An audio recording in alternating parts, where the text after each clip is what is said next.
8 minutos. Este programa también se ve en vivo en los Estados Unidos, donde se mantiene el debate, la reflexión urgida sobre los distintos escenarios de sangre colectivos, escenarios de muerte colectiva que se han dado en distintas regiones de los Estados Unidos. 212 tiroteos se han registrado en Estados Unidos solo en lo que va de este año, que está llegando mañana a su sexto mes. 212 tiroteos. Por supuesto, hay muchas aristas dentro del ángulo de análisis: el acceso al armamento, la incidencia recurrente, qué pasa desde el punto de vista psicológico, desde el punto de vista sociológico, por qué no se ha podido detener esta afluencia, este índice estadístico. María Fernanda Zambrano, nuestra querida compañera, ha hecho un trabajo al respecto y lo vamos a ver a continuación. En los 5 meses que va de 2022 se han registrado 212 tiroteos masivos en 35 estados de los Estados Unidos, un país ensombrecido por la polémica en el uso desenfrenado y el acceso a las armas por parte de la ciudadanía. Según reportes, en lo que va de año, 7.584 personas han muerto y otras 14.166 han resultado heridas por consecuencia de disparos por armas de fuego. De esta cifra, 411 han sido niños menores de 11 años y 1.803 adolescentes entre 12 y 17 años. Pero ¿cómo y dónde han sido las últimas balaceras?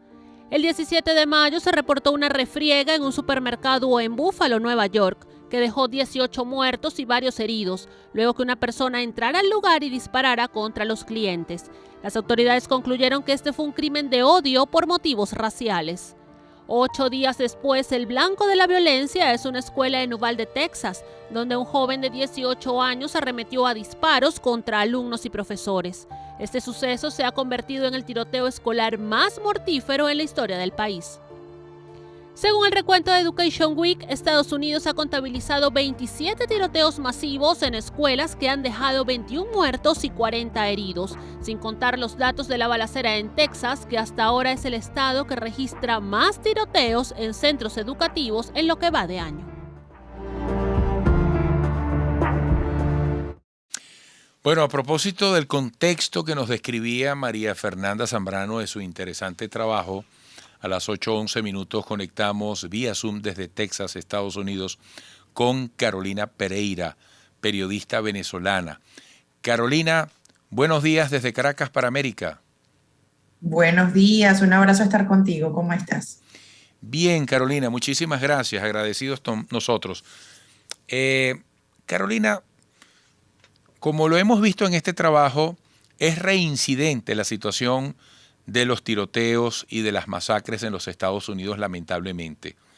Y cada vez que ocurre, yo me imagino que debe volver la misma reflexión colectiva. Tratando de que estas situaciones no ocurran en vano, de que cada vez que ocurran sirvan para permitirle a la sociedad de los Estados Unidos adelantar camino en posibles soluciones. ¿Qué destacarías tú sobre el más reciente hecho precisamente ocurrido en Texas? Si has sentido algo distinto, si hay alguna referencia que indique que se avanza en ese camino para atender y para neutralizar estas cosas. De hecho, la sensación es todo lo contrario, no hay avance, más bien volvió a ocurrir y no se ha hecho nada. Cuando muchas personas piensan que esta situación es algo puntual que tiene que ver solamente con el control de armas, los expertos dicen que no es de esa manera. Este muchacho Salvador Ramos ciertamente apenas cumplió los 18 años, lo primero que hizo fue comprar este armamento. Armas que tenía mucho más que cualquier soldado en Estados Unidos. El tirador de aquí de Texas disparó 142 municiones. ¿Sabes cuánto había comprado? 1.000 municiones. Entonces tenemos por un lado el acceso a las armas, Pero por otro lado, el tema de los antecedentes penales. Este muchacho no había tenido ningún tipo de antecedente penal y quizás para los más críticos hubiesen dicho, era necesario haberle hecho, no lo tenía y fíjate el problema psicológico. Lo que sí tenía era debilidad, un rasgo, signos de haber sido víctima de bullying y no se canalizó eso ni por la familia ni tampoco por la escuela con los días de ausencia. Los políticos que dicen, el gobernador Greg Abbott anunció últimamente, hace 3 días, cuando estuvo en la Asociación Nacional de Rifle, que fue una convención que se celebró en Houston, aquí el viernes, dijo que estaba sobre la mesa esta situación, sin embargo no dio mucha postura. El presidente Biden sí estuvo el domingo y dijo que la segunda enmienda no era absoluta. Sin embargo, ¿qué se siente? Muertos, mucha desidia y por otro lado, puras palabras por parte de políticos. Wow, Carolina, te felicito por esa exhaustiva revisión de variables que acabas de hacer. Ahora, uno lamenta el comentario inicial que planteabas. Fíjate que uno ve que hasta el propio presidente de los Estados Unidos se traslada al lugar, bueno, para dar condolencias, porque esa presencia de Biden es un mensaje. Y en la reconstrucción que acabas de hacer sobre el caso de esta masacre en Uvalde, en Texas, ¿hay elementos que puedan aplicarse a la generalidad de lo que ocurre en los Estados Unidos? Es decir, cada vez que ocurren estas cosas en el tema del acceso a las armas, no hay medidas, no hay cambios, por ejemplo. Hay cambios, por ejemplo, aquí en Texas hay una ley que apenas hace 1 año y medio fue modificada y esta ley establecía previamente que se requería una evaluación psicológica y además esta revisión de antecedentes penales para que una persona pudiese comprar un arma. Esa ley se modificó hace apenas 1 año y medio, lo que implica que cualquier persona mayor de 18 años y con recursos económicos pueden comprar un arma sin pasar por esta evaluación psicológica y por este tema de antecedentes penal. Cuando tú hablabas, había un patrón entre los diferentes tiroteos. Fíjate que según la mayoría, esto de estudios, los estudios avalan que la mayoría de los tiradores tienen varias características en común. Número 1, que son de tez blanca. Número 2, que son nacidos en Norteamérica. Y número 3, que han sufrido o han tenido algún tipo de incidencia que les ha afectado la salud mental. Entonces ahí tenemos 3 parámetros. Blanco, nacido en Norteamérica y número 3, con algún tipo de incidencia, algún tipo de enfermedad mental, como fue el caso de este muchacho Salvador Ramos, que él tenía una condición al hablar, él era tartamudo, entonces al parecer con eso sufrió bullying por muchos años y al parecer también su madre tenía problemas con las drogas, así que venía de una familia disfuncional. Claro. Y el concepto bullying aquí puede ser determinante.